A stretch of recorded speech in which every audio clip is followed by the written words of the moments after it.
You're listening to the Gentleman's Corner podcast, where two men are on a quest to rule the world. Tune in every Monday for a new episode.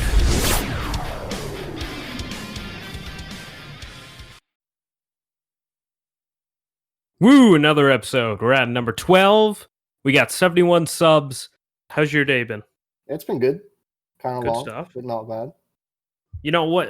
I was just thinking, like, what do you think we're most known for so far since we're on, like, our 12th episode? Our lack of energy. Lack of energy? Yeah. Well, I think, like, the last couple episodes have been a little low ball for us. But I'm feeling pretty good today. We gotta have, like, a energy drink or pre-workout right before we do it. Gotta have a Red Bull. Get some wings in here. Yep. Yeah. No, well, I can't. Well, you know, I got my favorite beer with me today. Some good old Patagonian IPA. The good, strong stuff. Stuff that makes you... Oh, what? Sorry. Go ahead. No, the stuff that makes you feel good in, you know, a solid, like, 10 minutes. Got a nice bottle of ice water. Crispy. Nice. You know what? We all can't be manly like me, right? We can try. You know what I got done recently? What's that? I got done a bit of a story with it, but anyways, you know, it made me appreciate the amount of technology and advancement we have in the dentist field. Oh, yeah. I recently got my one of my molars in the back fixed up. So what? To make a long story short, it was broken.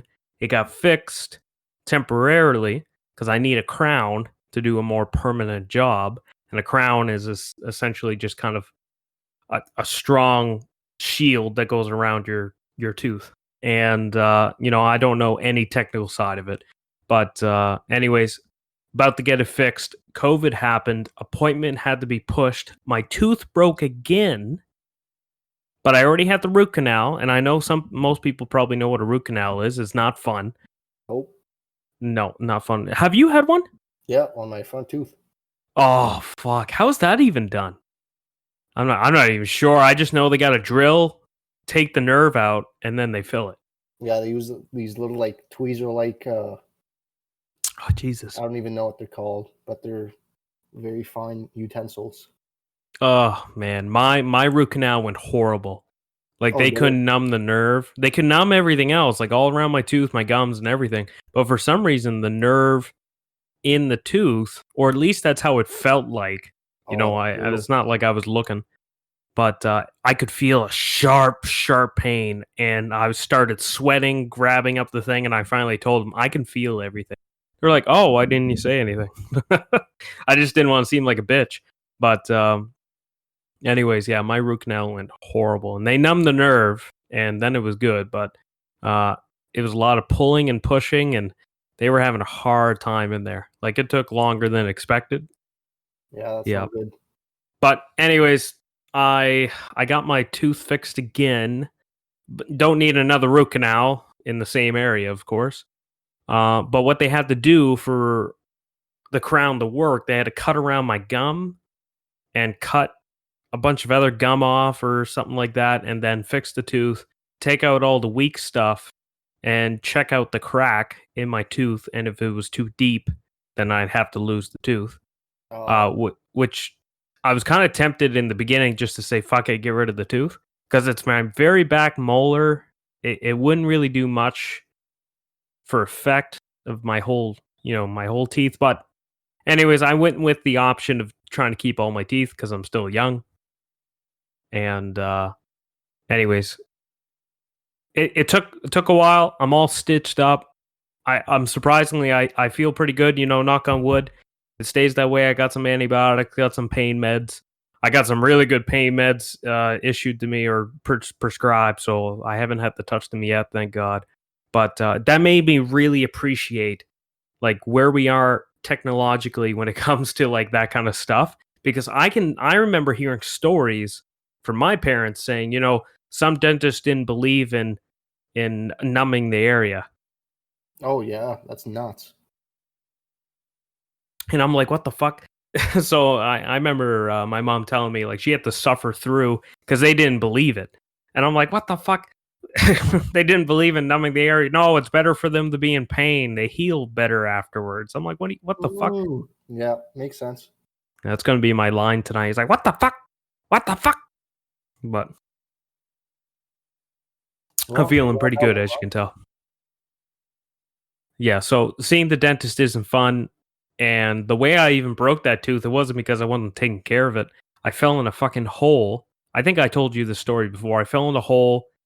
I was doing some exercise and I fell in this fucking trench that wasn't filled and I bashed my face off a rock. Surprisingly, I had very minimal bruising, but it broke that tooth. That's no good. Oh, hell yeah. It was a warm week. Yeah, it was hot. I went to boxing today. Like, Oh, yeah. earlier How's that today. going? It's going good, but the room is boiling hot. Like, there's no window, there's no AC, just a couple fans. I think it averages around 34, 35 degrees Celsius. Yeah, sounds like they're on a budget, Yeah. Well, it's a COVID budget. non-for-profit, so they can't really do too much there. You and I know about all about non-for-profits, don't we? Oh yeah. Oh yeah, no. Great. You know what? The atmosphere, I've worked in a private industry, I've worked for a non-for-profit, I've worked government. Um any other field have we worked? You've worked all the same. About You've yeah.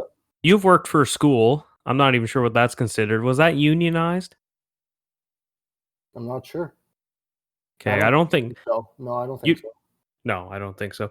Yeah, you would know if you were probably part of a union. Yeah. But but I've worked for those three. I would like to work for a union. That'd be kind of interesting to experience. Um, I would certainly say a non for profit is a kind of a calm environment. Uh, you get a lot of people that are generally everyone's underpaid in a non for profit. Mm-hmm. Uh, I know, but the environment is kind of nicer when it comes to that kind of stuff. And you know, if you work for a non for profit and you're getting paid really well, that's excellent.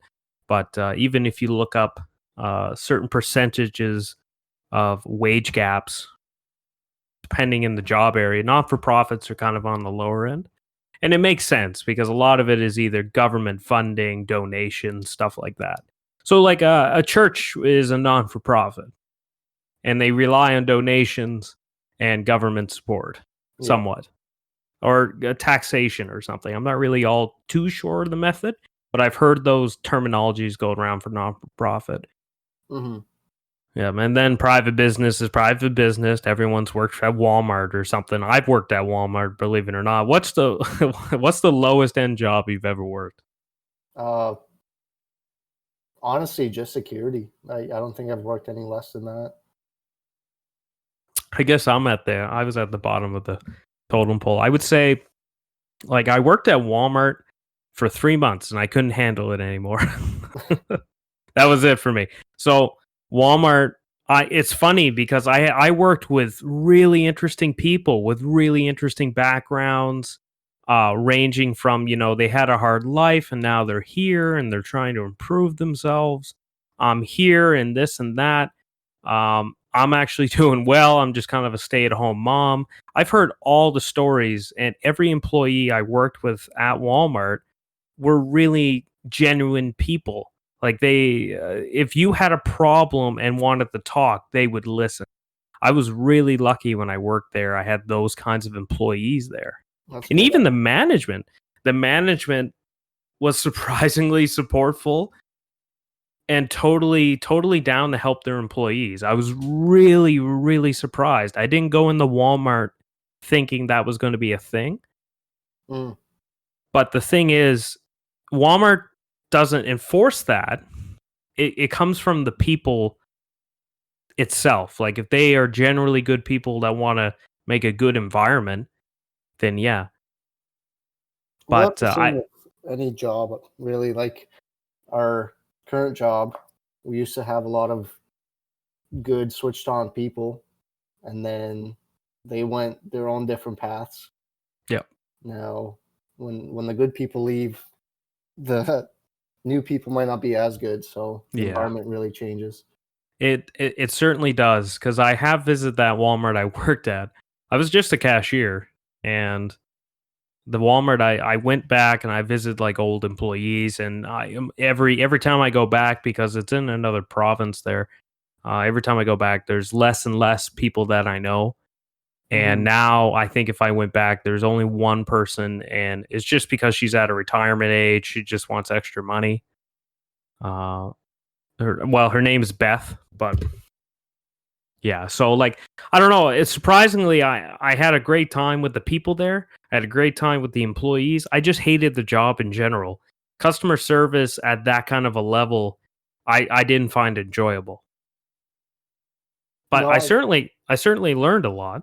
I've never got the opportunity to work a cash job or sales or anything like that, which is, I guess, a good thing and a bad thing at the same time.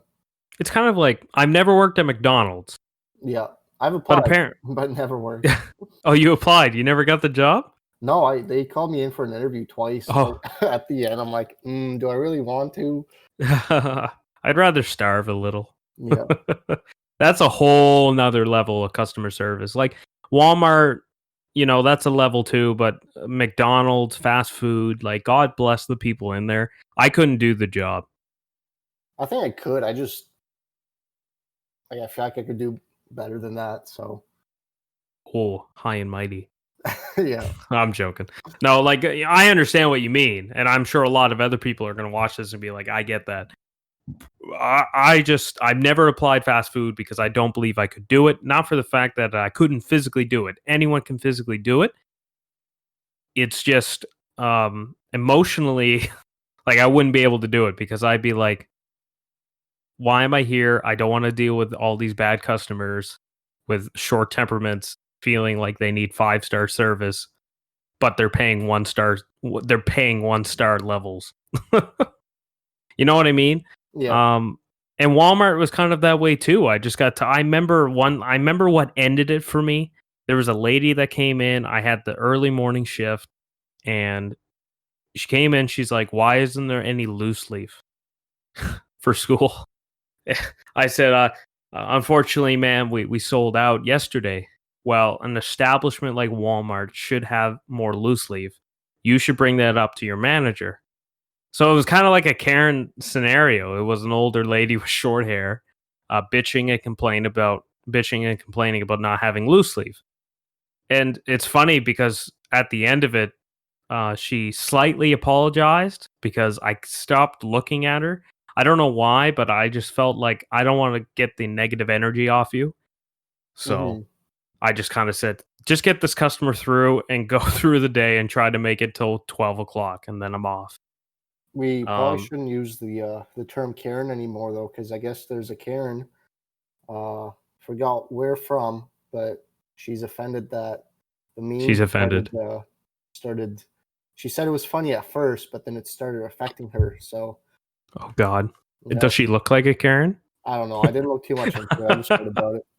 Oh God. I'm not gonna, if I have a daughter, I'm not naming her Karen. God. I don't want her to be she will end up that way. I don't think that's a common name these days, actually. No.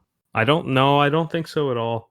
I think it comes from people that I would say even millennials that have been experiencing bad customer service from women Hmm. that have short hair.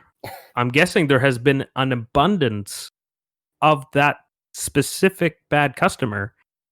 I had to really think there to use all those words. You should say good job. Good job. Thank you. I need that support, man. But have been named Karen, so I'm assuming that's where it came from. I don't know. It's like a cringy name now whenever we say it. Yeah, I don't I'm think not. I've said it or heard it for a while till you mentioned it here. Yeah, and I don't know if that's just because socially it's been like impregnated in me that when I hear the word Karen, I'm like, ugh. You know, Well, how would you like it if your name was Karen? I would fucking You'd be hate it. you'd be offended. I would be offended. especially if I was that type of person. Yep. But yeah, no, and that was kind of the final straw. I said, you know what? After I left work that day, I dealt with a couple of other bad customers. One that was like, this is supposed to be on sale. I'm like, well, actually, it's the one to the left. Those fishing, it was a fucking fishing rod, and it was a $5 difference. But this person would not back down, and I told myself I wasn't going to give in and do an access code thing and get the manager and all that kind of crap. I just said, no, it's the one to the right. I guarantee it. That one, someone might have switched it, but that wasn't it. Anyways, he went fucking full. He got super mad. Customers Wanted a always right. manager. What? The customer's always right. The customers, oh, fuck that, man. I've worked in car detailing. I've worked in cashiers. What lower end job have I worked? I was a car detailer for a while. Anyways, I can go back. I worked at fucking Sears, and that doesn't even exist anymore. That was my first taste of customer service, and that was really funny because everyone there got minimum wage, but everyone that came in for customers expected high grade stuff. Yep. Like they expected Sears to be the almighty, customer service based stuff, but Sears was paying their workers customers or just minimum wage, expecting quality work, which never made sense in my mind. No, there needs to be motivation to work a little bit harder than minimum wage. Oh yeah, definitely. I remember they gave me a 50-cent raise. I used to sell the Sears Visa card, and I did 5 in my first like 3 days, and they were like, "Wow, this is amazing." And they treated me really well. The manager was really impressed. The supervisor was always like putting me up forward, up where all the cash registers were most visited. And I felt really good. But at a point I kind of realized I'm scamming people in a way. Like I'm getting them more in debt. And then when people wouldn't pass for the Visa card or MasterCard, sorry, I don't know, one of the others, I was told to push for the regular the regular card, like the Sears card. And I remember this one lady, she didn't get approved, and bad credit or whatever issue, I don't really know, and it doesn't matter to me. But she didn't pass, and the manager came up and said, "Don't worry, you can qualify for the lower one, and you can still get the amount of points for the trip." And I knew at that point, I'm like, "Oh, this is kind of scummy." Like I'm putting these people in situations of adding more credit cards that they don't need and influencing them to do so. Everyone needs more credit cards. Come on. Of course, everyone needs more money. It's just not your money, but it's borrowed money. Whatever. Money's money. Oh, fuck. Just making a whole huge mess here. Well, debt is just a part of life at this point. It is and it isn't. Like, as long as you stay responsible with it, I'm not on financial aid here, but I had quite a bit of debt before, and I didn't even go to school. I just didn't spend my money properly. But anyways, to kind of finish the Sears story, I was praised and recognized, got a raise within like the first month with 50 cents. At the time, I guess it was a big deal. Then I kind of realized I'm scamming people. And I said, I don't want to sell cards anymore. Well, why don't you want to do that? I said, I feel like I'm financially putting people in debt that don't need it. I feel like I just don't feel good about it. Instantly, they cut my hours. Oh yeah, when I told them, I shouldn't have said anything. I should have just not done it. And then, continued on. And anyways, they put me in the hardware department, like the slowest section. The only reason I got put in like other departments was because they needed coverage. And yeah, and then my hours dwindled. And then it got to a point, I remember I was 30 hours a week because there was a bunch of people that quit and my hours were up. But my selling Visa cards was really low. Well, it was non-existent. I don't know why I'm saying low. I stopped doing it. And I remember the manager brought me in and they had a young girl that was doing really well with the Visa cards. And she told me, Kyle, I know you have 30 hours this week, but we're going to cut them. We're going to cancel your last 3 shifts of the week. And I'm like, oh. And I kind of realized at that moment, I found out afterwards that the young girl got those shifts. And I was like, you know what? I quit. So I went up to the manager and I said, I understand what's going on here and I understand you have a quota. I'm gonna go. And she said, I'm really sorry. So she apologized. Like, I felt bad because I feel like I remember she was a new manager at the point because the old manager left. Then she fell on all these responsibilities, and kind of realizing now, since I've done a manager role now uh, at a non-for-profit, there's pressures you have to certainly meet and criteria, but I never really had an agenda that had to be met. Like, there's standards. You got to meet the standards. You got to make sure all your employees are meeting standards. But having those kinds of standards, like you need to sell this much, you need to get this many credit cards out. If you don't get them out, cut the employees. Like that's pretty fucking harsh. Yeah. And then she apologized to me, and not a big deal, whatever. And then after Sears, I did, I did army work, but or army training, and then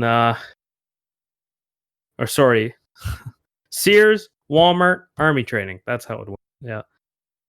But anyways, Walmart wasn't a good choice either. I just wanted to get out of that criteria, and then I got into security and all that kind of jazz.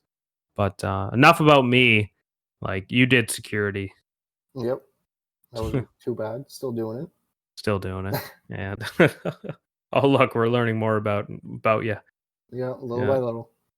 Yeah, I'll be back too. I'll be back to boss you around soon. Yep. Yeah, but anyways, enough about all that kind of jazz in our personal lives.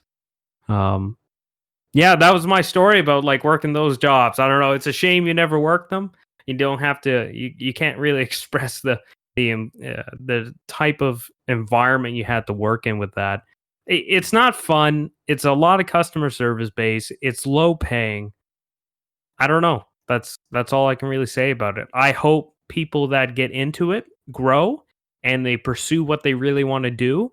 And if they really enjoy a job like that, hopefully, you go up in the supervisor or manager roles, because that's when you can make some money and have an okay life. I'm not going to say a decent life because I don't know what they make, but at least, it's better than minimum. Mm-hmm. It just sucks because every time minimum goes up, everyone that's like $1 above minimum, they stay the same. That's, you know what? Let's talk about that. That's a big, I don't know, people can make this political, but personally, I think that's always been a problem in the field that we work in today, all jobs, everything. When minimum goes up and your wage doesn't go up, technically, the way you want to view it, it devalues your job. It devalues your wage. Because when minimum goes up, it goes up, I don't know, 25 cents, something like that. Technically, that means you're being underpaid for your job. Well, because usually wouldn't it? When minimum goes up, one way or another, other things get more expensive, meaning that minimum cost of living. Up, it kind of evens out. But you're making, in a way, 25 cents less every time it goes up. Yeah. No, exactly. Whatever. Let's say minimum's $10 and you make 11. Now you're just good making under 11. Yeah. So. No, exactly. And I think that's a huge problem in every field of job, because it's not mandated that, it's mandated you got to make the minimum, but it's not mandated if you're making a certain amount of money that it doesn't increase. Mm-hmm. So if you're a person that's making, I don't know, even a manager role, we'll say, if you're making, you're making a significant amount of money as a manager role, even when minimum goes up, I think even that amount of money should go up as well, including with all the employees underneath him. because Yep. their jobs are being devalued when minimum goes up. Definitely agree. And that's one thing I'll stick by for probably the rest of my life. So if people if people got a problem with that, I guess they can disagree with me and have their fun making comments and stuff. But for me, I think whenever minimum goes up, all wages should be increased. And I know that's technically you can go down. It's on to the business to do that, but there should be policies in place. It doesn't necessarily even have to be government where it's legal. Uh, Companies should do that anyways to be good companies to work for, Hmm. right? At least I don't know. That's my opinion. I think it's just fair. I think it's just fair. It's a fair way to do it. Um, I don't know all the technical side of everything that works with that cost of living and wage gaps and wage increases, all that kind of jazz. Like, I'm not really savvy in that. I'm not really, I would say, tech savvy. I'm not really savvy in that kind of field. But to me, it's kind of a no brainer that if minimum goes up, your wage should go up because technically you're being devalued. And it doesn't need to go up right away because I know there's wage increases for certain jobs that just happen. Even if you're part of a company that has policies like that, government, even unions, they all have like their jazz. But I think generally there should be a policy somewhere that if minimum goes up, your wage goes up with the minimum. Well, Anyways, anything under like, if you're making anything under $20 an hour, let's say 25 cents adds up. If you're yeah, it making does. $80,000 a year, whatever, maybe Yep. you don't need it as much, but if you're making a couple dollars more than minimum, it adds up. Yeah, it does. It really does. And it's funny because I don't, the one thing I've realized about life when it comes to wages, because I'm not going to say what job because I don't want to put them in any predicament, but I was in a job, um, even though I've talked about the jobs I've worked for. If people want to try to figure that out, there's a couple jobs I haven't mentioned, but I remember I got a wage increase due to excelling into the job and taking on more responsibilities. But there was an employee that was a really good employee and she was really good at the job, but she knew about the wage difference and it was so minor. I think it was 25 cents, but it was kind of held against me. Like she used it against me in conversation. And I don't necessarily blame her because I know I would have felt the same way then as well if there was the opposite difference. Hmm. And it was understandable because I took on responsibilities. But in general, um, it was just because I was more of a long term project, I think. But that kind of shelled a difference between me and others, even though we were all the same employee. And even there was a guy uh, in there as well, and he kind of knew the difference. He didn't care too much. He was a really chill dude. Didn't really care for the job in general. You could probably guess who this is, but Possibly. I talked about him in the past when I was at that job. But anyways, that minor wage difference really makes a divide in people, and it nowadays it kind of surprises me in the fact of like I've matured, I would say, over the years, and if someone was making more than me in kind of the same department, I can see where that resentment comes from. And I know employers want you to keep quiet about your wage because of a couple reasons. I'm not here to get real technical with it all, but I know out of what I've heard, they want you to keep quiet for the fact that, if you keep quiet, we'll give you continuous raises and we'll leave the others behind. Depending if you continue good work, of course.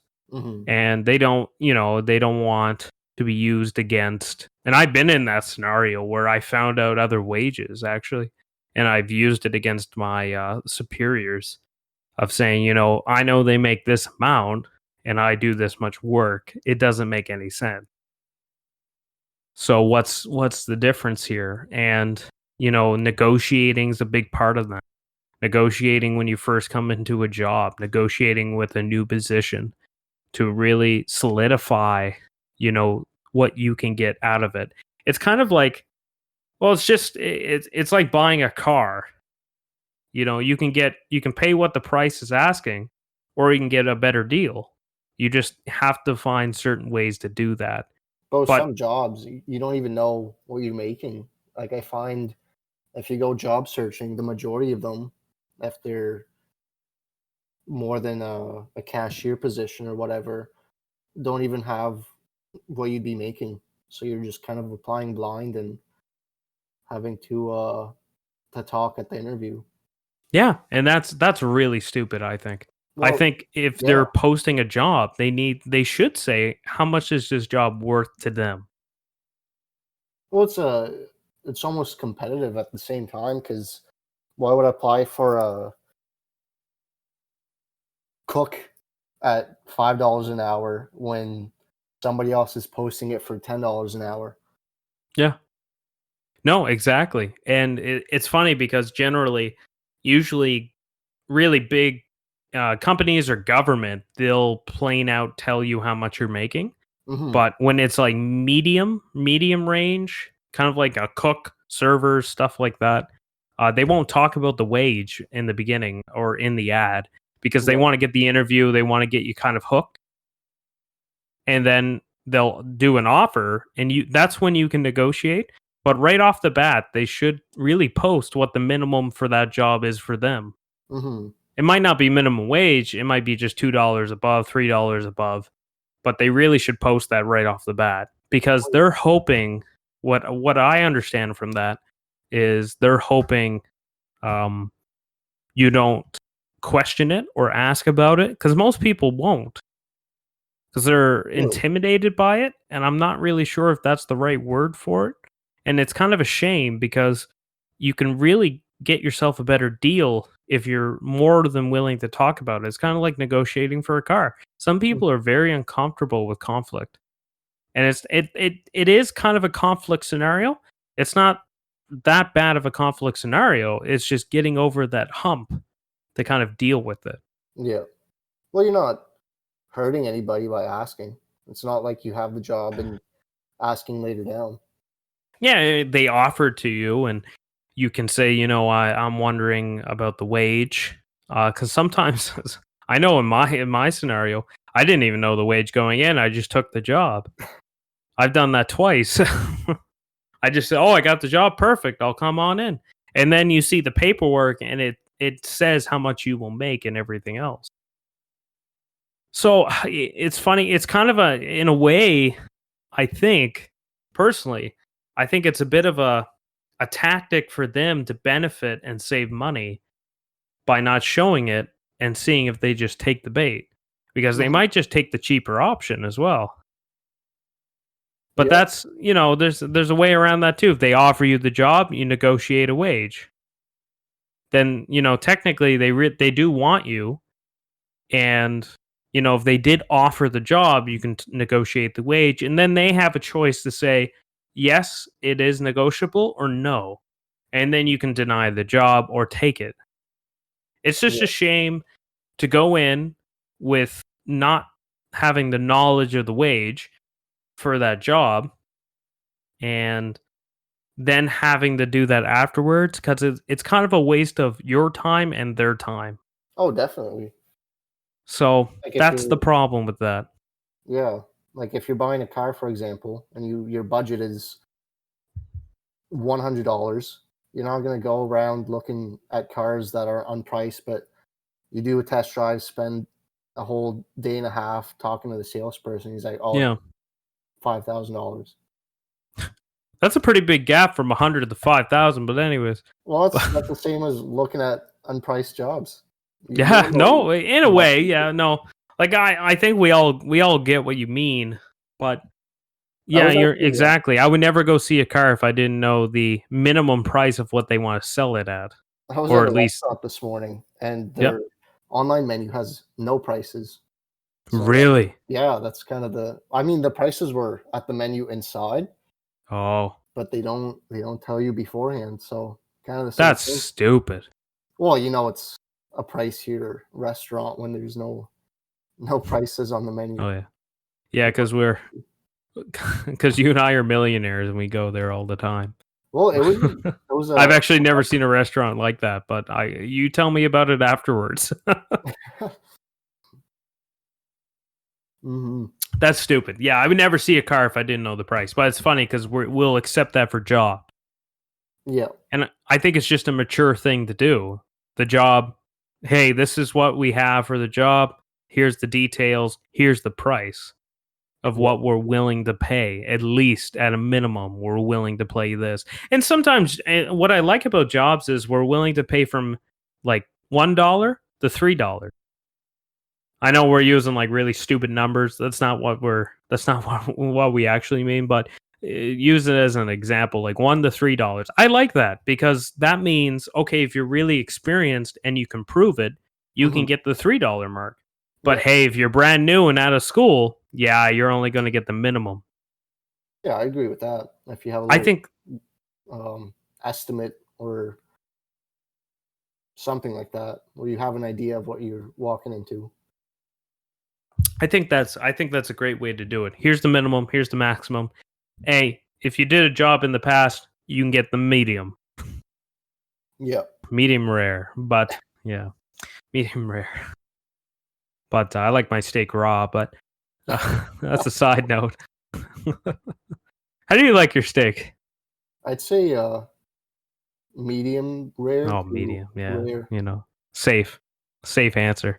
No, rare is not bad. I like a little juice. You like a little blood? Yep. You like it a little cold? No, I don't like it that cold, but I like it warm. I just like it really, really seared on both sides, and it's done. Anyways, we're going on about jobs and what we've done in the past and wages and all that kind of stuff. Like, we could be you and I should just run for, president or prime minister at this point. Yeah, like what's his name? Tiger King. Oh God, is he? Well, he was running for. Oh yeah, Tiger King. Fuck. Yeah. That was what our first episode was based on, wasn't it? I think so. Or your first joke. Oh yeah. Hey, all you cool cats and kittens. Yeah. Hopefully we don't get sued. Trademarked. Fucking I can't even remember her goddamn name. Carol Baskin. Oh my God, I can't believe I forgot that. That's a wonderful marvel right there of like the COVID Netflix fucking special. Like that it's funny to think about now, the start of all this COVID stuff when we were like fully shutting down in March of 2020, and the Netflix series that came up were crazy. No, Netflix and Amazon got a pretty good record of good movies and shows. Oh, definitely. Well, they saw the market. They're like, "Oh fuck, everyone's at home. Yeah. We gotta bring out the real good shit right now. we're gonna be big. Everyone's gonna subscribe. Everyone's gonna fucking dig in. Perfect timing for companies like that. Yep. Disney Plus, Mandalorian. Fuck, I know that was like a top hit. Tiger King, Virgin Island or whatever. I don't know what the fuck it was called. Where a bunch of like, I guess if you want to call them attractive people to an island, but they can't do anything sexual or they lose money. That was a fucking TV show on Netflix. Amazon had quite a bit of a good selection as well. I don't know everything exactly off the bat. I fucking forgot Carol Baskin's name, so yeah. But you know what I mean. Oh man. This is, I don't know. We've fuck. I feel like we're a little more active this time. Maybe a bit. I'm still tired though. It's okay. I'm gonna give you the energy. I'm gonna give you the motivation. You're gonna feel it right through this mic, right in your ears, right in your brain, and you're gonna go like, "I feel you. I feel you, Kyle." Right after you pop my eardrums for speaking so loud. I know. I'm surprised no one's like complained about like the way. Man, I fuck with this mic. I fuck with this mic every episode. I do something different. I don't Yeah, know if you guys have tell. hey, every time I edit the sound, your voice sounds different every single video. Well, here I'm gonna give the crowd like probably where I had it before. I'm loud. You can hear the background and crap. Probably the cat scratching at the door or something. Headphone user warning. And then I have it really low, and I'm always playing with this. But yeah, no, I think we're having a good night. I'm feeling good. I got this beer. I'm happy about my beer. I shouldn't be drinking this with my antibiotic. Fuck. God damn it. Yeah, that's all good. It was like the number one thing the guy said, you definitely don't drink beer with this. Or, you can have one beer, but make sure it's light. I'm like, cool. This is a heavy beer, and it's a tall boy. Fuck, I'm going to die tonight. I hope you can run the show without me. I will try my best. You did one night without me. Yeah, that was a quick 10 minutes just to get something out there. Hey, I think that was that's going to be a top favorite off of our channel. Maybe. Guaranteed. They're going to be like, man, I'm glad I was listening to him. And I can't say his goddamn name. Fuck. Nope. God damn it. Out there. You make this so hard. I ran into a person today. Well, actually, we'll talk about that next episode. I have a nickname that haunts me to this day, and it will be on my tombstone. We will talk about this next episode. I will make a note in my little notepad, my little notepad that I use for this show, to make sure I talk about this story. I think you know my nickname that I had in school. Yep. Okay, don't say it. Nope. That's going to be the next episode. It involves balls. It does involve balls. It involves a lot of balls. So we'll see what people can go with that. If you can guess what balls we're talking about, make it in the comments below. But yeah, you got anything else for tonight, my man? No, I think I'm ready to call it a night. He's ready to call it a night. It's okay. So, anyways, guys, thanks for tuning in. We're on episode 11. We're on episode 12. I'm right out of it. Let me finish my beer. I always finish my beer before the end of an episode, usually before we're actually ending, but I've been drinking a little slow, probably because my mouth is all cut up. I've been eating and drinking a lot slower. Don't know why. It was just recommended. I guess it's better for you. It's all good. Good stuff. Anyways, have a good night, everyone. And I'm going to make my no-named friend here say goodbye. I mean, I think you ended it off pretty well there. So I guess we'll see everybody next week. See ya.